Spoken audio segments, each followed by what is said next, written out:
Alam mo ba kung bakit ang taas pa rin ng bill ng kuryente mo?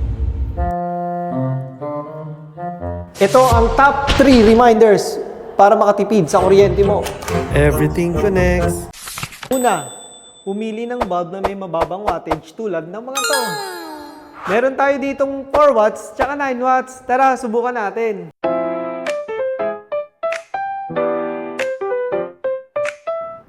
Pangalawa, gumamit ng lamp na may built-in LED.